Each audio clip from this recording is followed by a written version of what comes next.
Good evening. This is Sachin Karnik here from the Angel Wing LLC. Today is the 28th of June, 2022. We are joined with, we're joined by Mr. Pratap Bhatt, who is going to continue his exposition on many key ideas related to personal transformation, human upliftment, personal development, and related ideas. So I have some questions for you that will eventually lead to the question of identification. Before we get to that, there are some foundational questions about the body. Many people believe, including many neuroscientists and other people in philosophy also, that this body is who we are. This is the matter. It's a matter that has organized itself, and that's all. There's nothing like consciousness or even mind. They say mind is also just only just matter. It's just brain, that's all. So can you give your perspective on the question of who am I? Is this body who we are? Is that all we are? What do you say about this? Okay, so when I say inquire about that, and then generally, like you said, that everybody will say, oh, of course, I am this body, that's all they will say. Now, when you say that body, there has to be some kind of a proof, right? Tangible proof that you are this body. Now, what kind of a proof that you can present that says, yes, you are this body? Because why I'm asking is that the body itself is not telling anything about it, right? Body is not saying it. So is mind also not really saying it, but it is expressing to answer something. They answered the question, that's to where is the proof? So in absence of this need for proof, we assume that we are this body. And we say this, that I am this body, we don't even realize that the entire content of our mind is really becomes what I am. And we say, I am this body, but it's the mind's conscious, because don't we also say that I am an engineer, I am this, I am that, I'm husband, I'm wife, I'm son, all those relationships, and as well as I'm Indian, I'm this, all of them are stored up in the memory as mind. And that mind, we derive our identity with mind, from the mind. And then we express, oh yeah, I am this body. So it's not a proof other than just a thought, right? That expresses that you are underneath this mind, you are these contents of the mind, and they are all shine in the awareness. And then when you experience this body, you're experiencing only in terms of a thought.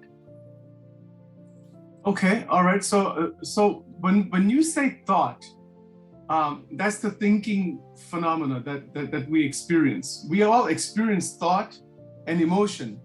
We all experience thought, emotion, and memory, right? So what is that experience? I mean, that's part of our, right? How would you describe that experience? That the awareness, consciousness, only conscious body can experience the thoughts, emotions, sensations, perceptions. All of those are possible by the presence of this consciousness. So what we can say at this point in the beginning is that there is a proof that there is an awareful being. I am awareful being is more correct to say. Which is our sense of being alive. Our sense of being alive, the fact that we're alive, that's generally people say, oh, I'm conscious, I'm aware, it's a sense of being alive. But I am not saying that it's just a sense of being alive is not the only thing. Awareness or consciousness, they are synonymous to me. Yes. It's always that which hears this word. It sees whatever it is. It smells, touches, translates, all these perceptions, presence of awareness only. And we never experience anything. We never experience our body in itself with this perception of seeing, hearing, smelling, touching, all those things. So real experience is awareness. And also when I say, of course I am this body, that is also a thought, right? Yeah. Isn't it a thought? So that thought is nothing but the consciousness itself in movement as thoughts. Okay, so that movement we call mind. Right, so let's be clear about what we mean by that. Consciousness in movement is thought. That's what you just said, right? Consciousness in movement. Can you explain more of what that means exactly? Because there's a brain, first of all. There's obviously a physical brain we can see. And then you're talking about something that is consciousness. So what is the relationship between consciousness and the brain? And the brain. Yeah, the physical brain. To me, my understanding is that the brain, along with the body, is kind of a hardware. Brain, more brain than body. Hardware. It's a hardware. Which the mind, which is a subtle body, interacts with mind, interacts with the brain, and then the mind responds in that way. Okay, so is there actually something like mind, or is just an illusion created by the brain? No. There is a mind in our experience, the experience of thoughts, and then based on the thoughts, there is some intellect also, right?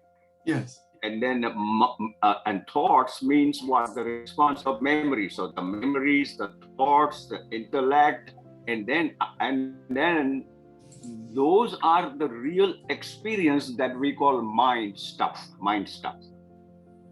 Okay, so you're talking about a direct experience, and obviously we have experience. We have experience of the body. We have experience through the senses of the outside world. We have experience even of the sense that there is a mind and there's emotion. We experience all of this.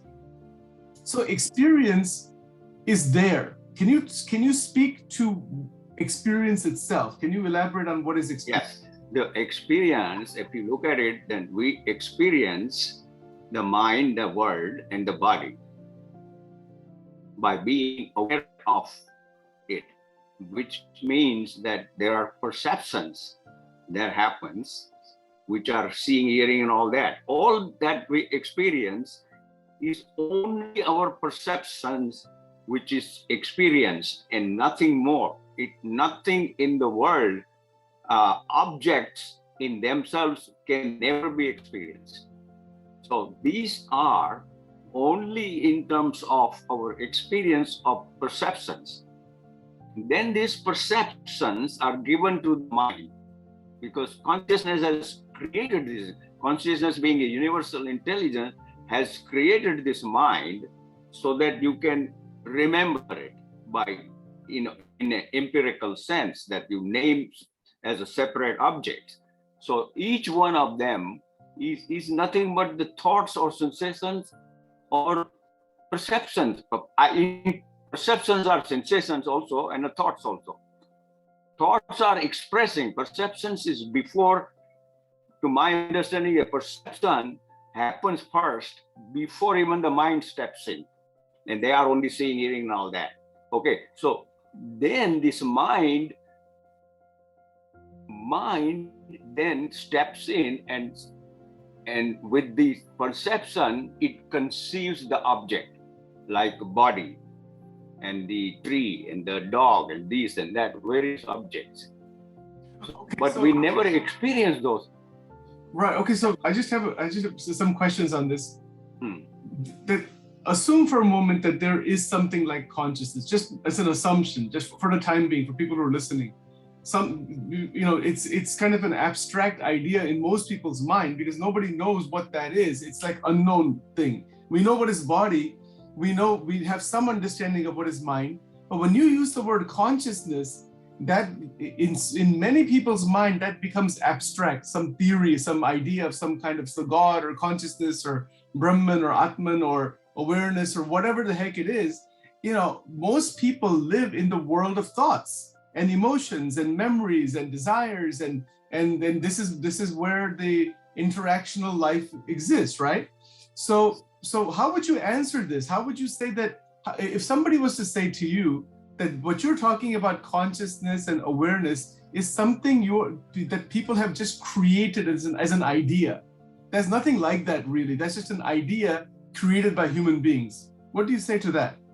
I tell them that, aren't you aware of your mind? Aren't you aware of the world? Aren't you aware of the body?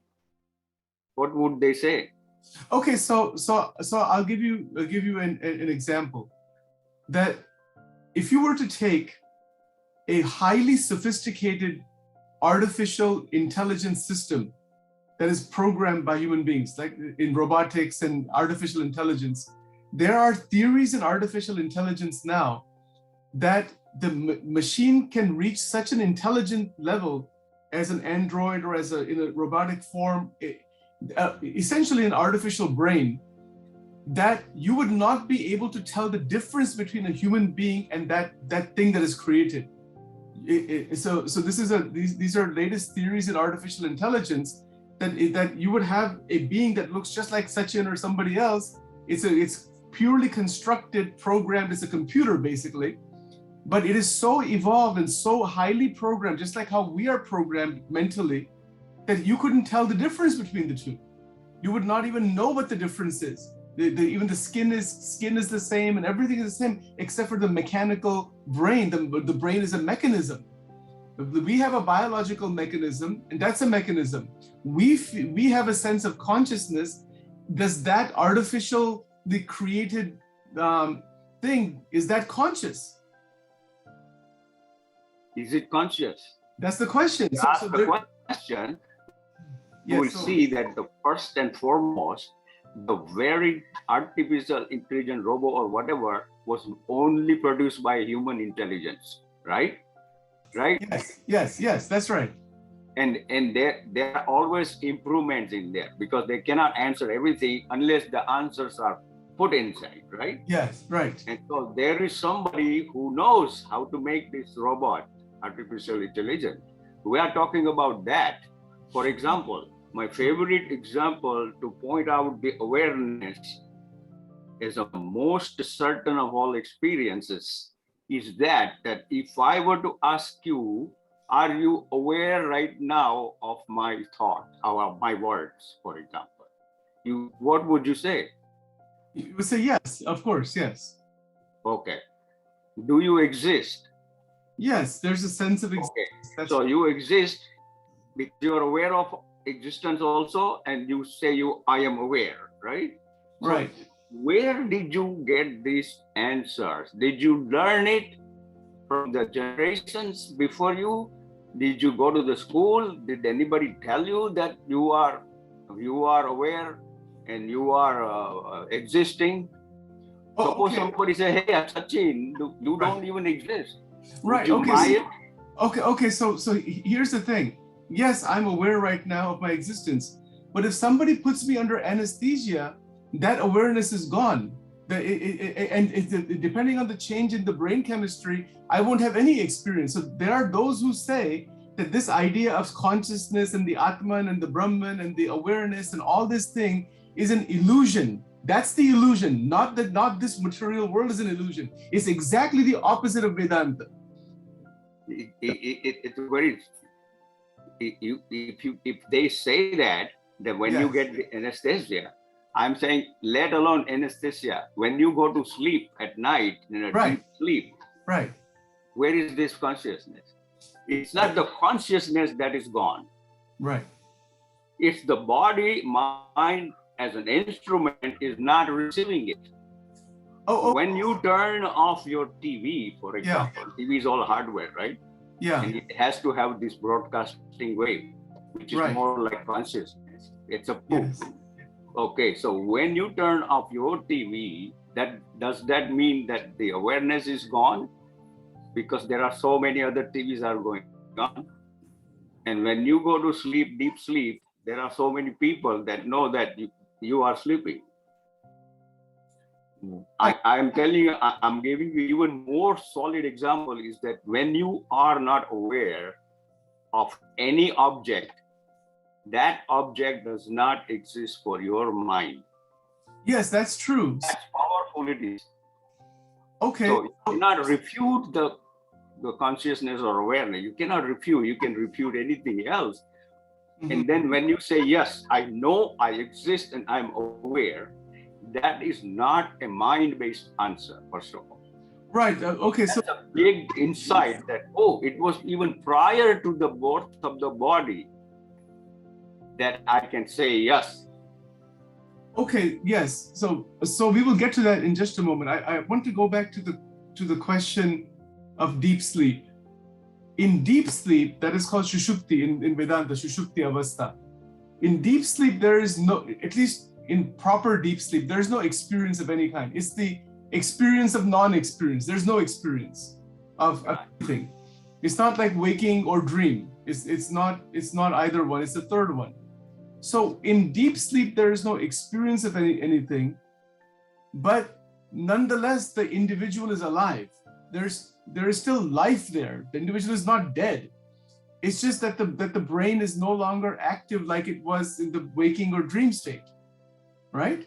So the question is that if there is no awareness of any kind, or there is no experience of any kind, then what you're saying is that there is still awareness that is present even in deep sleep. Yes, because we are talking about awareness. We are talking about awareness is there or not. We're trying to say what is right. Yes, but yeah. So when the mind and the bodies are not there, it makes no difference to the awareness.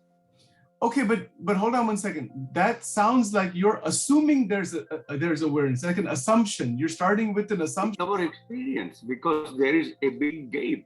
See, for example, when you see a tree, there is a thought of a tree, and then you turn around and see another object. When you say with that also, so between the two thoughts, even there is a gap. Yes, there. Right. Sure. So that gap doesn't mean that there is no consciousness. Okay, so whatever consciousness is, I think we need to go a little bit slower.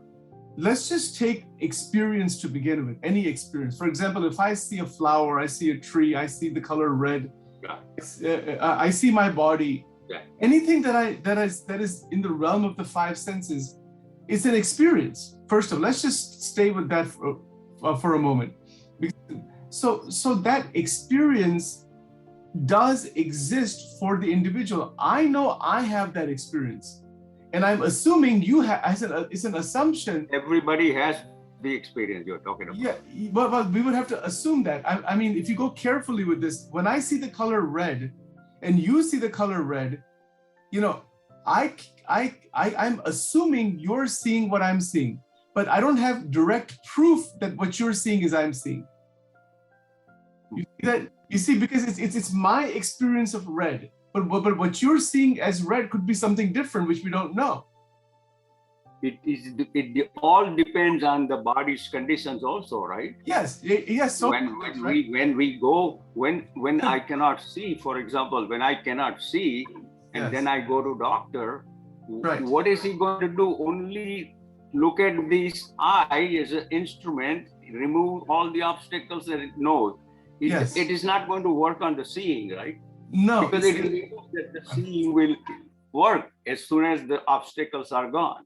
So when you say another proof, let me finish this one. Go ahead. You say, I know, I have experience. I know this body. I know this word. I know my mind also, you say, right? Yes. When you say that, in order for you to say that, you cannot be anything that you see. Yes. That's the language we use. Exactly. That's the language. It's not a theory. It's a practical. Anything you tell me that with a name, you cannot be that, because anything that you see is object only, of which you have to be subject. So now you come back to this awareness and the subject, a level. Because anything that you have in your mind and you answer, they are nothing but the objects. Okay, yes. So, okay, so Anything right, that right, you right, can answer with the mind are the right, object. right. Okay, so hold on. So you're saying object and subject, right? These are the two words you just used. But So, objects and object and subject, object and subject, right. right? So the Yes. subject is the one who is seeing, the seer, the feeler, the thinker, the experiencer, right? This is the basic idea. So, so if we are to find out, is there a seer? Is there an experiencer? The actual me, the actual self, the actual consciousness, to discover that. So it seems to me that there is a difference between believing that there is consciousness versus discovering that. Beautifully said. Because this is all a belief of us.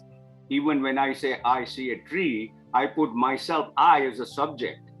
But I as a subject cannot be, because I'm saying I'm a mind and body based. Of course I'm this body. That's what I say, right? So I cannot be, I am myself that is seeing is the object, which cannot be. So I cannot be that object. Yes, yes. So there is a state of awareness or state of observation that we can tune into. It seems like to me that tuning, and see if you can see if you're able to explain this a bit. What needs to be done in life with the mind and the senses and the body to tune ourselves to consciousness? It's like a tuning. Can you explain that? Yes, if you look at the anatomy of our observation and our experiences, then you can see very clearly that whatever people ask us, we answer only through the mind. There is a word outside, and then we perceive it, and then we conceive objects and store in the mind as memory. That's for sure, right? So this mind,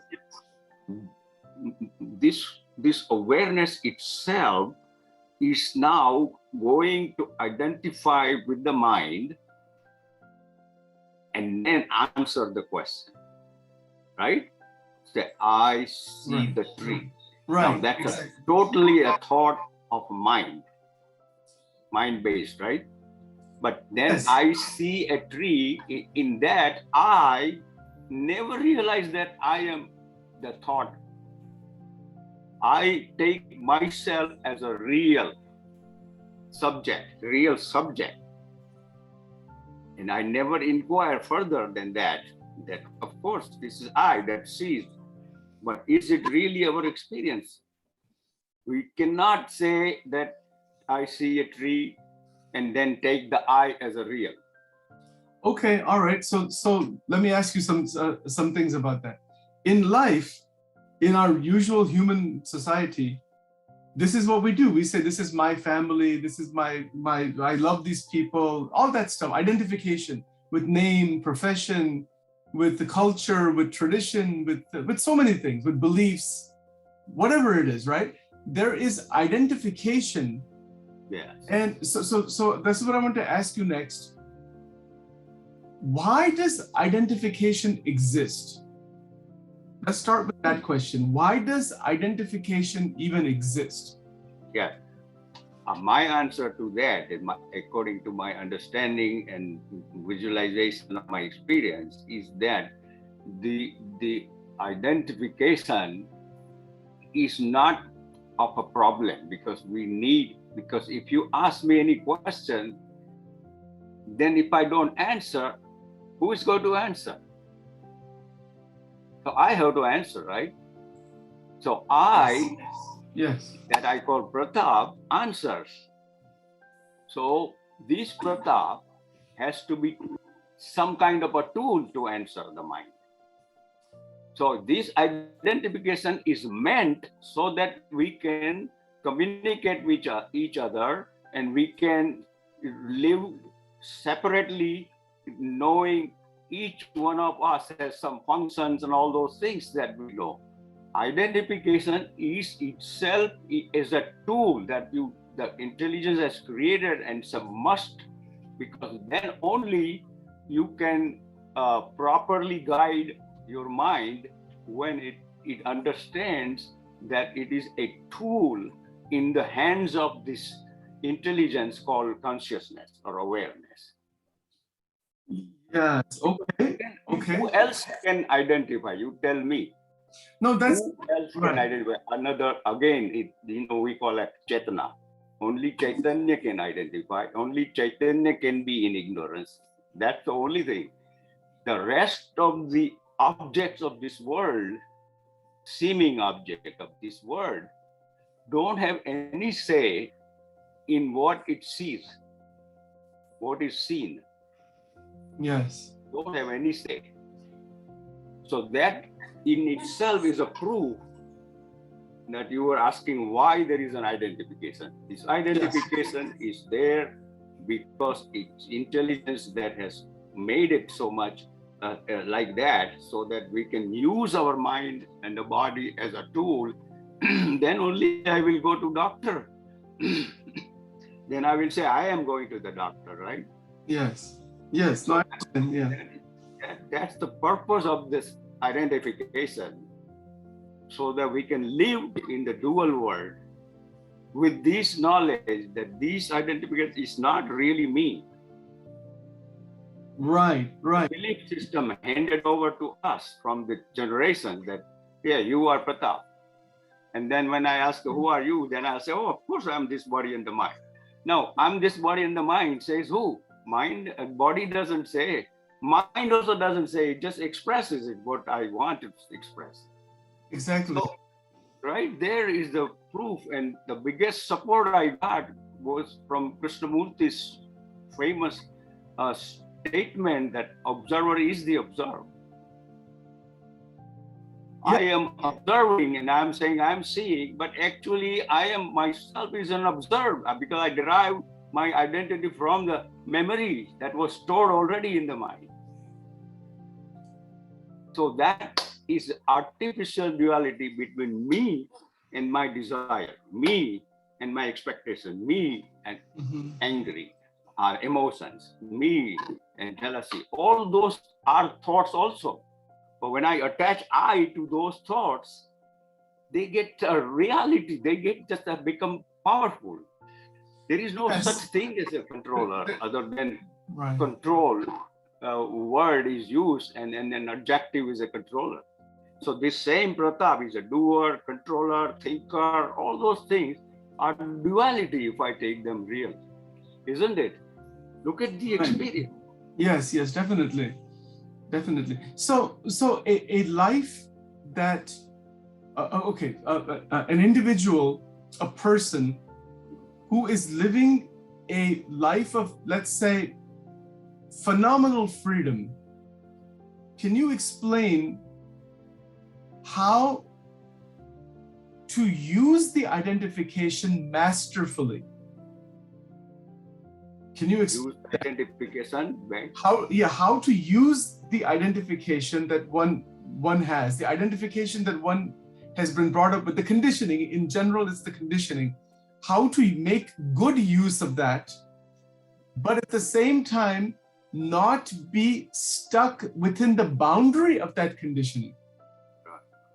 Can you explain how that happens? Do you understand my question? Yeah, I understand this question. Okay, so hold on one second. How do we live in the world? Yes, yes. Right? How do we live? Hold on one second. Repeat the question the way you want to repeat it and then answer it, please. So, my approach to this whole thing is a direct path, for example. It's a direct path. There are other ways of devotion and all those things that right now we're not talking, but we see very clearly that this identity, this entity I call Pratap, is just the name of the tool which has a mind and a body. When I know for sure that this is not my reality, it is only My meaning it's only a tool of consciousness, and so are all of us in the consciousness. Right now, I'm just taking a liberty to say consciousness is universal. Okay, we can even say that later. But this universal consciousness has all bodies and the minds. So as consciousness, I am all bodies. I'm taught in the beginning of the Vedanta that you are not this body. And then I realized that I am not this body is not 100% correct. I'm not this body alone. That I have to say. I'm not only this body.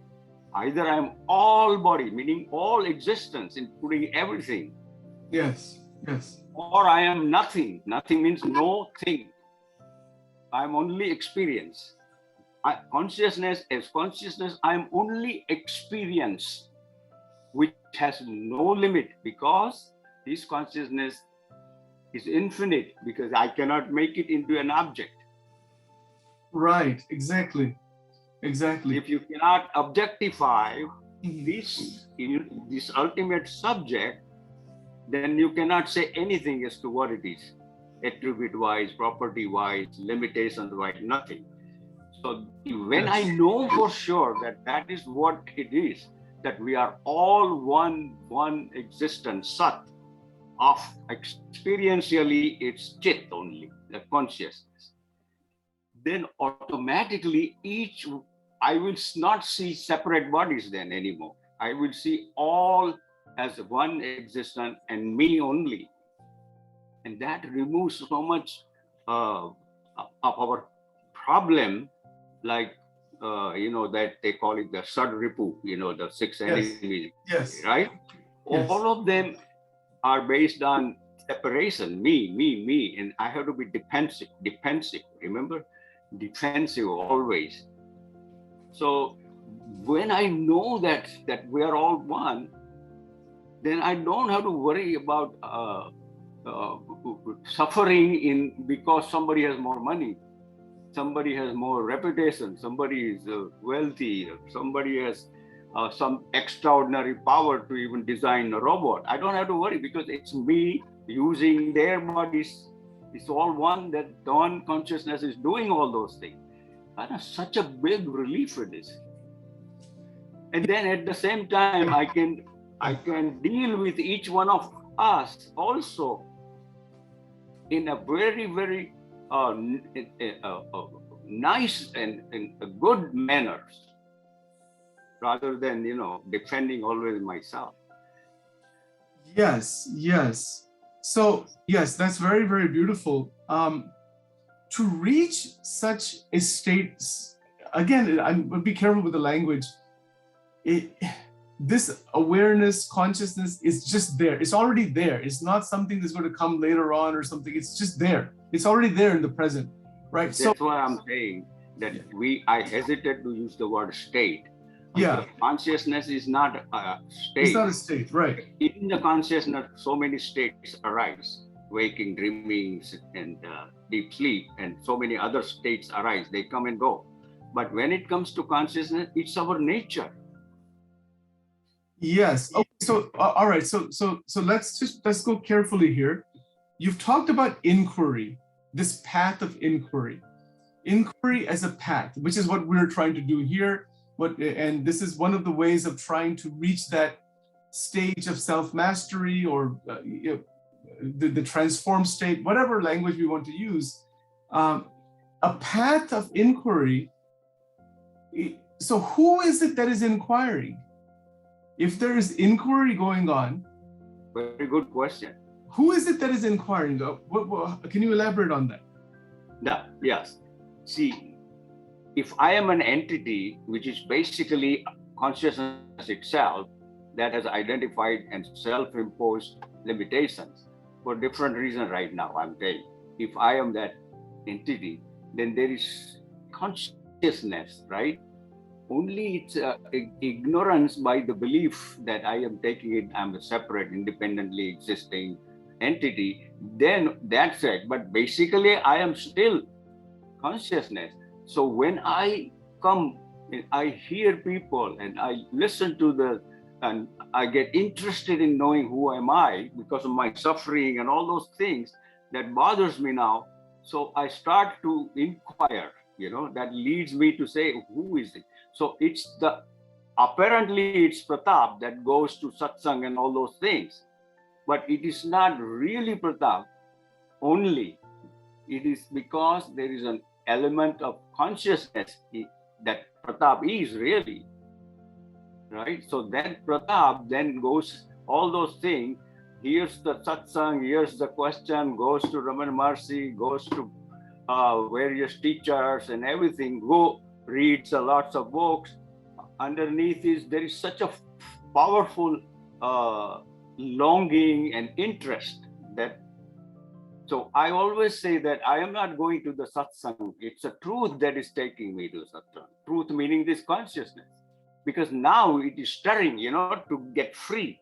It has been just so much under these limitations, false limitation, of course, but it is taking it as real. So it is stirring now to be free, and that leads that person to whatever places that will help. Yes. Okay, so that is the self-inquiry person, like in your question, you say, who is Yes, because self-inquiry can really only begin when one is at least somewhat aware that the limitations of the mind and the body and the conditioning, there could be something much beyond that. Yeah. Right. That most of the people, there are some tragedies or some events in their life happen, and then they go and get interested in this search. What exactly is, why am all those things? Yes. Why this word, like you were asking in the beginning, there's so many people, they don't know anything about consciousness and all that. They are just suffering. Yeah, I mean, most of humanity is trapped in conditioning. Yeah. I mean, it's very interesting because the conditioning is what makes us human. I mean, it's the transmission of language and culture and values that's there. But that same conditioning is responsible for so much pain, suffering, division, strife. It's like it's all hanging together. Can you say, I mean, I don't know what you want to say about that. I'm going to say that it's not the conditioning itself that we can blame. It's the identity that I derive by saying I am this conditioning. Yes, taking right. that as a real and say, oh, I am conditioned. But right. I itself you see what I'm saying? I itself is the identification with the conditioning and a thought of Pratap as a conditioned human being. Now he's thinking that I am conditioned, but I as a Pratap is conditioned entity already. Right. Okay, so right, I certainly understand what you're saying. That is to be blamed more than the conditioning. Right. So the conditioning, the influences of the environment and of culture and parents and values and language and all of the images and everything else that the mind is eventually built. It's building the mind essentially. The mind is built from all of that, and mind has to be built somehow. Otherwise, there will not be any mind. Also, yes. Exactly. But this is interesting. If we look at this carefully, I'd love to hear what you have to say about this, that the building of the mind does occur in all human beings. The question really is, what is the best way to build the mind and what to build the mind with? And what should be the content? What ought to be the content to build the mind? This is like a very interesting question. Because we know that in some, let's say, certain traditions of the world, children are brought up to hate others. They're brought up with certain things to absolutely hate certain races, certain cultures, certain traditions, and they're conditioned with that heavily right from childhood. So the freedom of thought for children, for adolescents, is that even present? I mean, this is a very interesting question. and very relevant. If you don't, the children are going to be brought up in a culture, tradition somewhere, unless they're brought up in a way that is fostering and encouraging openness, which is very rare. I think J. Krishnamurti tried to develop this thing with the schools he built. I think that was one of his missions. Can you say something about this? Yeah, what I say that if you look at the way that we get conditioning while we are being raised by people, by parents, the teachers, the societies, the nations, and all those things, right? If you look at that, the way that we get conditioned is like this. They always say that you are like this, you are like this, you have to be not doing this, you have to take care of yourself. All those things are underlying that. You are like, you. So all this conditioning automatically becomes me. Yes, there is no chance that even to see that the mind is conditioned.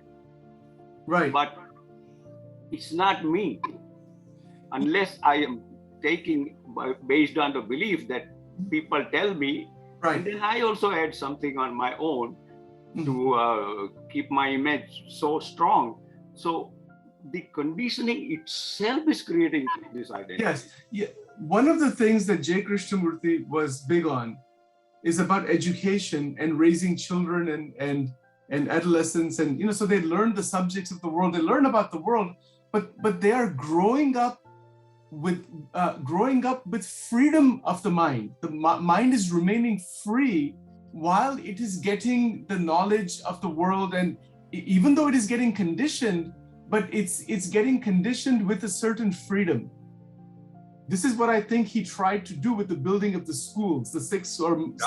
Yes, absolutely right. Can you expand upon that? Can you say something more about that? In the school, maybe there are important steps to be followed.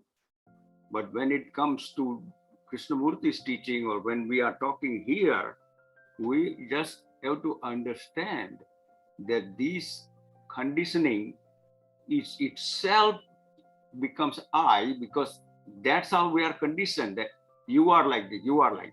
Now, Ramana Maharshi's one statement that this mind is nothing but I thought. If you remember it. Yes, definitely. Very powerful. This mind is I thought only, because identification with the objects in the mind and memory, the I is generated, and that I is the taken real. And if we can understand that the mind only have likes and dislikes, it has some conditions in which it can get angry or it can be envious. All those things are there in the mind. But mind does not have this I thought unless we take this I real. Yes. Mind I thought is taken real more than this, because mind only has likes and dislikes. Mind has desires, mind has expectation, right? Yes. But yes, they definitely. become my expectation, my desire. That's the problem. And if we see that this I is as much a thought as the desires are, expectations are, all those things that I want to control is just nothing but I, controller, is a thought. So when I really see that, then that makes me understand that why am I creating the duality of something false I as a real? Right, exactly.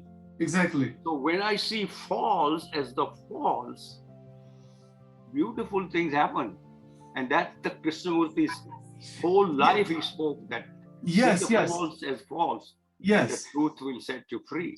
Right. So the process of dialogue, as we are Krishnamurti talked about, others have talked about it also. Sure. Others, from my point of view, at least, I think the Upanishads are also a dialogue, actually. Exactly. They are dialogues, yes. This you've heard me say this hierarchical stuff. It's not a hierarchy. It is a sitting together and with respect and love and affection, examining together I think that that's really what the Upanishads and all these scriptures are really about. That it's not about a hierarchical thing at all. And interestingly, in Angel Wing, that is what we have tried to do. We've tried to get rid of that hierarchy and put everybody on the same platform. That let's learn from each other, let's think together, let's examine together, let's converse together. You know, so the power of dialogue, it seems to me, is a doorway into inquiry. Yeah.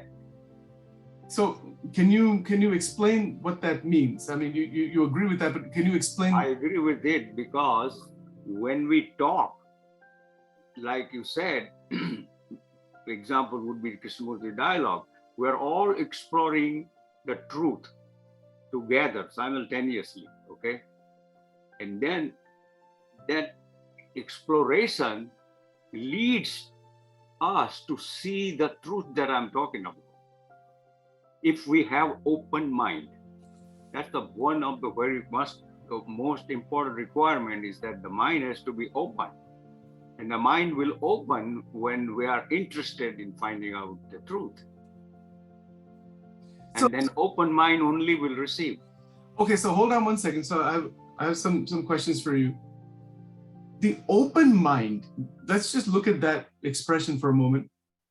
Mm-hmm. Very big thing, because the difference between a closed mind versus an open mind, most people come in this world, I mean, they're just come in this world, but then eventually the mind is conditioned, and that conditioning, in many ways, it closes the mind. It's like it makes the mind very limited somehow, right? Okay, so my question to you is that transition from a closed mind to a very new way of seeing things, that openness, that freshness that is there in seeing things anew, right?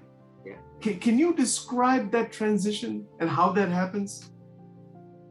What happened to me from my experience is that somehow I got so much interested in Krishnamurti's teaching after my earlier exposure to meditation by Yoganandaji, which still continues. But what I'm saying, that after I got so much interested in the approach that Krishnamurti was talking about, it led me to the same kind of his books and his talks, and going to these dialogue groups that we used to go. All of those things kept me interested and long for it. Then my mind all of a sudden opened up to inquire that who is this Pratap? That's how the whole journey started.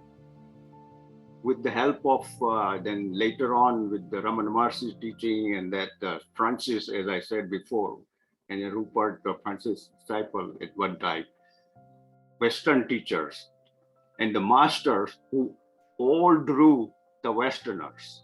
Nisargadatta Maharaj also played a big role in my life. And they all led me to think about who is this Pratap. And that's how the mind started to open. We see, before, we just experience everything with the mind, and then we say, oh, that's my experience. And then never go down to examine that experience itself. You know, when I say I'm seeing a tree, or I'm seeing a dog, or I'm seeing my spouse, for example, I never thought they were all images in our mind. So there has to be some truth in apparently seeing a tree or dog or myself. There has to be some truth behind those. And that was never happening because of the strong belief that we acquire that, hey, you are Pratap, forget about everything. go and acquire this high education and make money and living and all those things. But by the grace of God, some interest on my part, it was the interest and the longing for the truth. Yes. And then the grace kept sending me books, people, friends, like-minded friends. And here I am.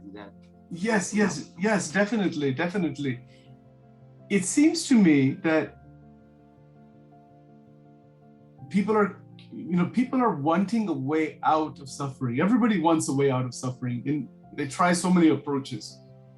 But the path of inquiry, to be steady, to examine carefully, to listen carefully, to not be so much like mind activity oriented, just leave things alone and look at things, choiceless awareness.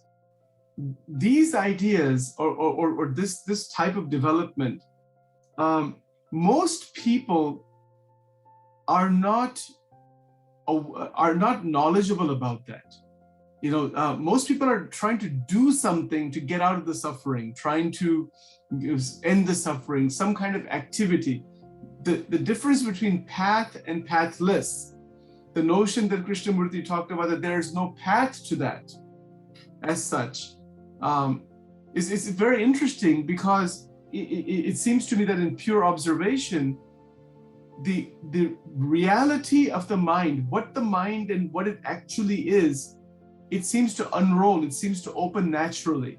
And then in that opening of that wisdom, that perception, there is natural freedom in that. It's like, it's not something that is that one is trying to do with so much effort. It doesn't seem to be of that type. Can you say about this? Yeah, what I am saying that something that helped me is that whenever there was some unhappiness or conflict on my part, the whole approach was find out who is this entity that is upset, or that is in conflict, or that is unhappy. Before, this never occurred to us. Immediately, I, as Pratap, wanted to see why I'm hurt, or why I'm in conflict, or why there are problems, right? Automatically, because I believe I'm the one who is unhappy. But now, with this approach, I try to find out who is it that is unhappy. Then I cannot find other than the thought of myself that I take it as real. So that unhappiness was only a thought, in terms of a thought, that was making me unhappy. There is nothing else there. Only thought was making me unhappy. That dawned on me then. Whether that thought was a Pratap or whatever it is, that thought was the reason for everybody suffers because of the thought. Yes. And most of the thoughts are in terms of resistance. Right. That something happened, it should not happen. It should not have happened. Now it's happened already. So I'm resisting. Now resisting is by Pratap. So that means this resistance is sustained and the suffering is sustained. Exactly. When I found out that there is no such thing as the suffering is Pratap as a thought, doesn't even exist, reality, then automatically things fall in place. Now I don't even need to blame anybody for my hurts, if at all there are hurts. Yes. Okay, so just last question for today. Mm-hmm. Is about the power of dialogue, because dialogue can occur with small group of people. It can happen with two or more people. Even reading great scriptures or great ideas, right, from Maharishi or from whoever it is, Nisargadatta or whoever it is, reading great Advaitic texts or J. Krishnamurti's words, people who are able to understand that to some extent, that there is a possibility of a dialogue with oneself when reading these books, even if nobody else is there. Is that true? Yes, very much. right? So Yes, that is happening most of the time. very sublime. And when it's two or more people, then dialogue is an attempt to listen and carefully examine a question without starting with the conclusion. You know, so for example, if we said, what is love? And we've done this in our Sunday dialogues, what is love? We're not telling people, okay, these 15 things are love. No, we're asking each person to examine what is love. So to really look and see Beautifully said. Yeah. What is love, right? What is meant by that word? And then the word is not the thing. So the reality behind the word for oneself in the mind, that needs to be looked at. And then it seems to me that through dialogue, eventually as dialogue takes hold, an inquiry can begin. Somebody in that group is then inspired to really look at oneself. That's an inquiry.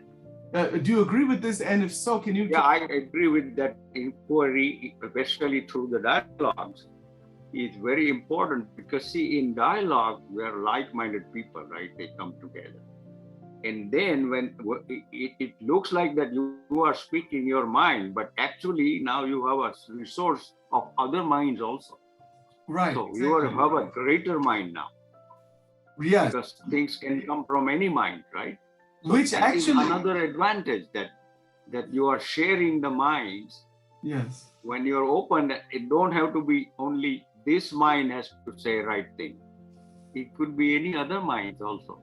And it's your mind, you can take it. So that's a beautiful feeling also of commandership, comradeship rather.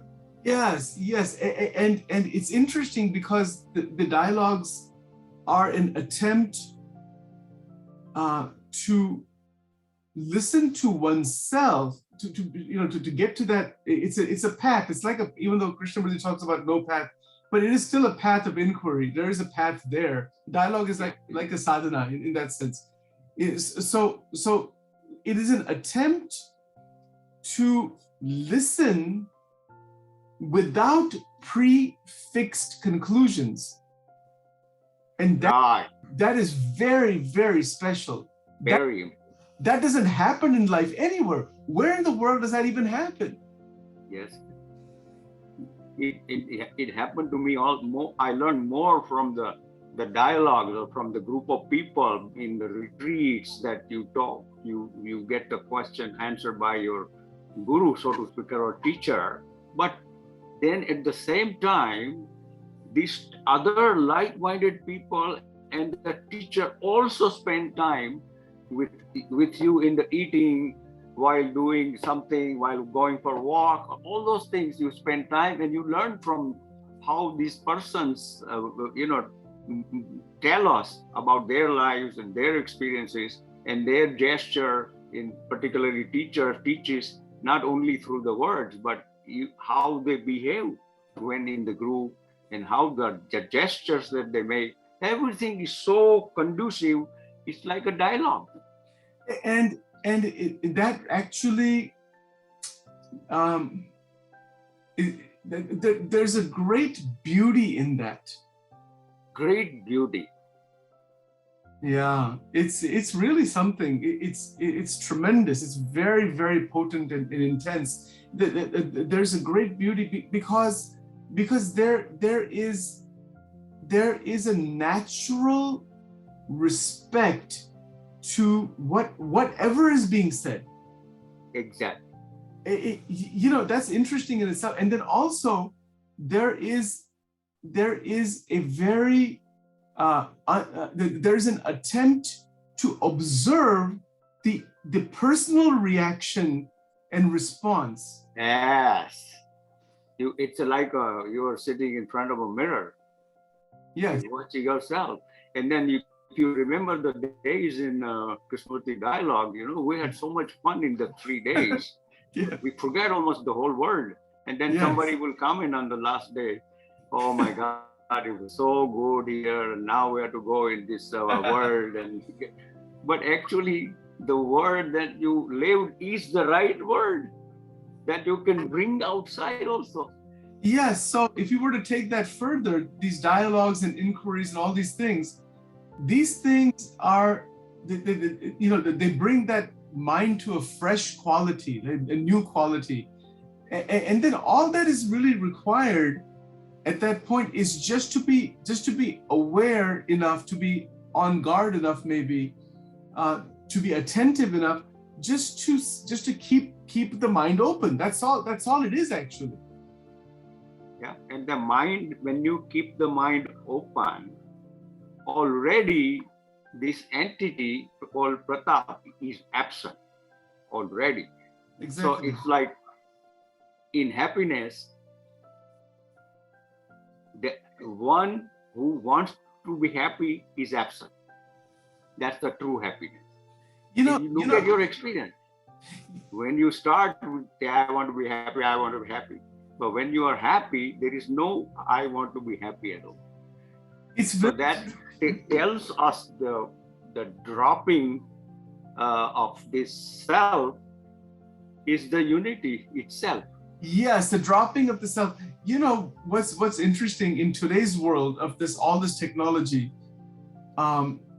even when people are, let's say, reading physical books or listening to audio books or maybe watching, YouTube lectures or whatever, yes, it's not a direct interaction with the person, but nonetheless, the act of listening is really what's relevant there. Sarvana, yeah, the act of listening with respect, with openness, without bias. So when we do that, yes, the possibility of being enriched is now so much greater than ever before. Exactly. I mean, it's incredible. It's amazing, incredible. Like to what level a human being can reach. I mean, I'm just using the word level in quotation.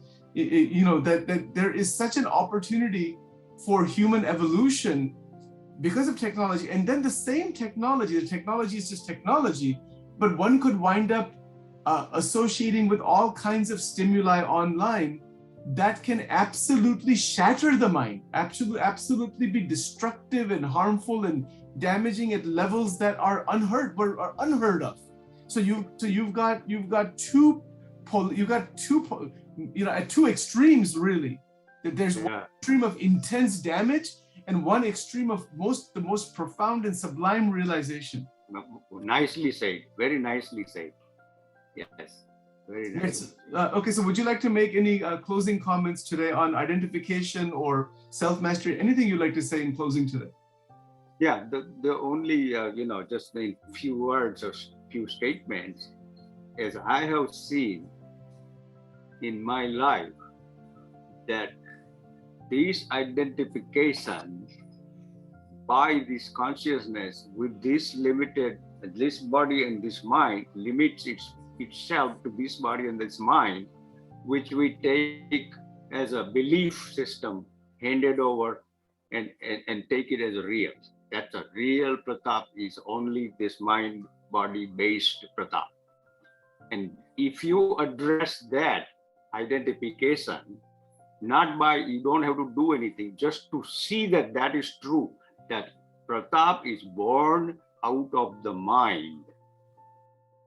And then that understanding will take care of all your problems. It may not happen right away because Pratap has so much momentum over the years that we lived as Pratap, taking real, has so much momentum, but it's never too late to wake up from that. Yes. And then that understanding, that seeing the truth of the Pratap will take care of the Pratap in the right way. Okay, beautiful. Mr. Pratap Bhatt, thank you very much for such a beautiful conversation and for your wonderful comments. Next time when we meet, I want to ask you about the traditional religious and meditation practices, the traditional practices of devotion and believing in God and all of that stuff that is there. And then how does that connect with this non-dual awareness that you're talking? What is that bridge between the two? So I will ask you about that next time. All right. So thank you very much, sir. And I'll stop the recording. Thank you. Equally. Yeah. All right.